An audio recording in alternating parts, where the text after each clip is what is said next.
Hey everyone, Alex Talander here, and welcome to our bonus content as we work on putting Ostium Season 6 together.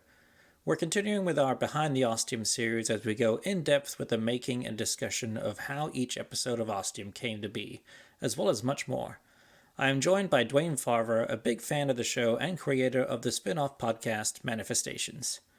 If you enjoy the Behind the Ostium series, you can get full access to over 50 episodes right now by supporting Team Ostium on Patreon at patreon.com/ostiumpodcast. You'll also get access to a bunch of other bonus content on there too. Once again, that's patreon.com/ostiumpodcast. We'll continue working on getting Ostium Season 6 ready for release in 2022, but for now, sit back and enjoy another episode of Behind the Ostium. Then we have episode 22, A Long Time Coming. A lot of these titles, I might, like I said at the beginning, I had an idea for like misdirection for some of these as the title, but it wasn't until after I'd written most of them that I was able to really slot in the right title that felt right for each episode that fit. That was kind of a hint of what the episode was about. And just really encapsulated it well. So originally I had this as a little note I had here from before. I'd written it for under the title Misdirection Part 1, what Monica got up to in those quiet moments when Jake was not around, covering the big ones from season 1. So we have the balance here of Monica continuing to come to an acceptance of the state that she's in, but also showing a different side to her, getting more personal with her and getting to understand her a little more, getting her full story. I also wanted to, now that I kind of, as you said in that previous episode, recounted a lot of the stuff that happened, it's something that where you're thinking as you go through those episodes, there were a few little holes of what was going and why things happened that Jake didn't know why things happened the way they did, or it was just a little plot point that didn't get explained or solved. And this is where I wanted to fill in some of those holes with Monica giving her side of the story of something that's already happened and filling in those holes for you. And again, through this way, you get to, again, understand why she did the things she did. And ideally, you start to like her more and eventually respect her, hopefully. But also, and then also going back to her with the men she sent through the door, having her, accept, come to confront that guilt and deal with it, really kind of delve into it, because she kind of been brushing it off with Jake up to this point because she didn't want to deal with it. And now that she's stuck all alone and she's in the situation that she is through her own doing, it's kind of the right place to face her demons, I didn't know this was going to be the explanation for what happened to the men and how it all worked out. But like everything I've done with Ostium, it was a thing that felt right for the character. It was a risk I took in setting it up and putting it in there. And it worked out again, resolving it and explaining it, that everything kind of fit together. And there was a reason for everything happening. And then again, later on, you also see with the deaths of the men too later on in the season that Dave also has a piece in that, which obviously he's linked with Monica too, but fills those other few little holes of what happened to the men where she knows she didn't kill them, but she was still a part of it, had played a part in what happened to them. And then you find out Dave is the one who was actually behind it, but again, not through his own, because of himself, but it was also because of what Ostium was doing to him. Again, this was a way for Monica to kind of process and go through everything that had happened to her, because up to this point, from when she had met Jake, it'd all been kind of nonstop stuff happening all the time. Adventure, next season, adventure, all this stuff going on. And much like, I think I even talk about it in one of the episodes, I don't think it was this season, referencing 24, the TV show, which is an hour every day. Maybe I'm doing it in season 6. I can't remember. I talk about it at some point where, the show 24 with Jack Bauer, and it's like each episode is 1 hour of the day as he solves some terrorist act or whatever. But you never get to see him just like go to the bathroom or eat a sandwich or take a break. And it's kind of been like that for the cases for Jake and Monica. And at this point, she finally gets to take a little break, put her feet up, and then, delve into her subconscious. You get to hear the origin of the map table here, because I had to put that in and explain as I was going along to kind of work out, well, why did I put these details in at the beginning? Not just to make a good story, but for me, there always has to be a reason. Because again, my goal is to not be like the show Lost and just lead you on wild goose chases and then just abandon you and throw out something new. But also, as she's explaining this ostium that she feels she knows, there's also the ostium that she's in, which is different because of how it is tied to Jake and the things it does with Jake, which was never in her original plan or the Ostium Network's plan or anything like that. So it kind of sets it up as, well, she thinks she knows what it is and you're getting those answers, but it's actually different because it's Jake's ostium in some way. So again, it's showing that she thinks she knows, but she really doesn't. And there's still more answers to be told later on. Yeah, I have that the map table was the Ostium Network, but the light show was all Jake. Right.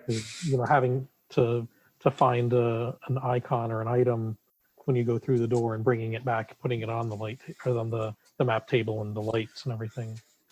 That was all Jake's doing, was it? Okay, I'm totally not taking notes right now. Well, it was one of the Jakes anyway. Mm-hmm. Right. Which one? And I have we find out that the deception started even earlier than we probably thought. Mm-hmm. From the beginning, Monica wasn't sharing anything that was really true. And again, that was kind of because from the beginning, she'd had her reasons for doing what she thought she was doing. And that felt, again, I could have easily just said, oh, this is where she started it. But it felt like, again, it wasn't right for the character and the story that she was telling, of that she wouldn't randomly start doing this with him, that she had, because Monica, unlike Jake, always has a plan. And she knew what she was doing to get what she needed. And Monica talks about the gun Mm-hmm. that she has in the hidden tile in the bathroom and how it's tied to the deaths. Right. Because it seems like an obvious connection. Yeah, but she doesn't have the final connection. Right, because she has no recollection of her actually pulling the trigger or anything. And again, that sets up for Dave later on.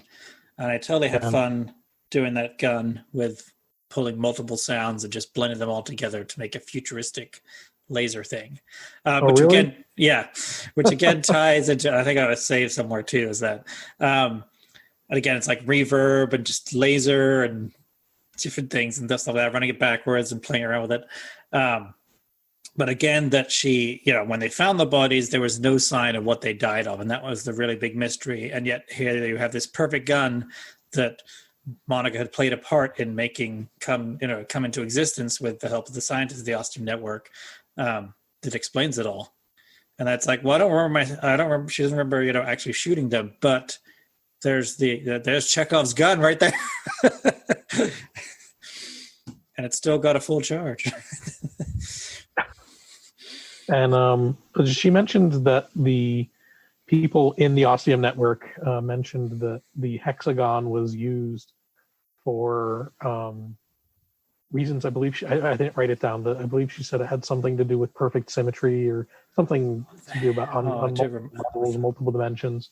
And I was just wondering, I was curious, did you choose that for any specific reason, or was there? Did I say that? Hang on, I want to see if I said that at all. No, I don't think I do.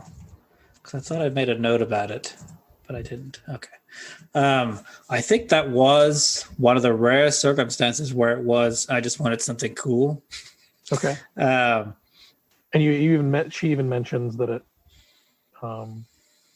it wasn't because of the Battlestar Galactica. Yeah, because that's what I was saying. I knew that was what I was thinking of when I originally created the lock, was a little nod to BSG. But I can't remember. This is the problem when I'm like 3 seasons ahead in my my own brain writing it and stuff, and if I might have gone more into explaining that or not.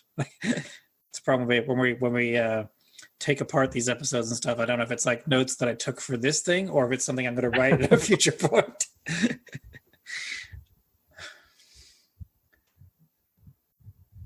Okay. That all I got? Good for your episode? Mm-hmm. The only thing that I have is that the next release was special delivery.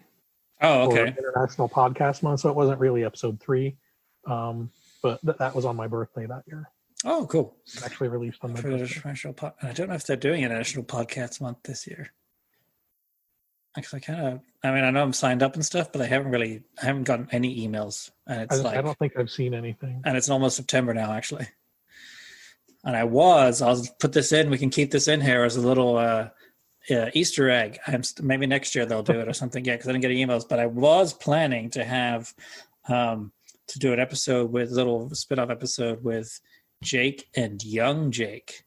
And I was going to use my kid to record it because he loves Ostium so much. Oh, that's neat. It'd be fun, yeah. I really hope to have them actually meet up and record together too, but then COVID. True. Yeah. Mm-hmm. I know that's impacting a lot of shows because, well, at least the ones that are spread up across continent, they'll meet up and everyone will be in one room recording. Like Marsfall, right? That's what I'm thinking of. I think Marsfall does that. But also, I've seen some stuff people talking about how it's also just making us adapt to remote recording and also coming to accept that remote recording is okay. And in this world, that's what we got to deal with right now. And that's all right. We don't have to be in a fancy studio altogether. I mean, yes, you get that better effect out of it sometimes, but also remote recording, if it's well edited and well done, put together, can be just as good. So yeah, I can see the benefit for especially something that's very dramatic. Mm-hmm. You want people to be able to feed off other people's energy. Phenomenon would be another one I was thinking of. Do you listen to that one? Does Unwell do they all record together? Probably. They must do with how they're, because they have such a chemistry with everyone. Yeah. Yeah. Actually, and they say they do because they were recording at that studio, one of the studios they do it in, I can't remember. In Ohio somewhere. Yeah. They say they did record it there and stuff. Yeah.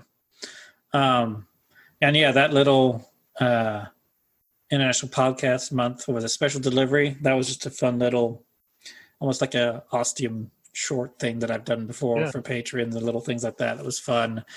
And then I got to invent a pizza delivery person and have Elena Fernandez-Collins voice her, which I was really happy about. And then the following year, I got to do a sequel of sorts, which was fun too, which we'll get to in season 5, right? Yeah, season 5. Yeah.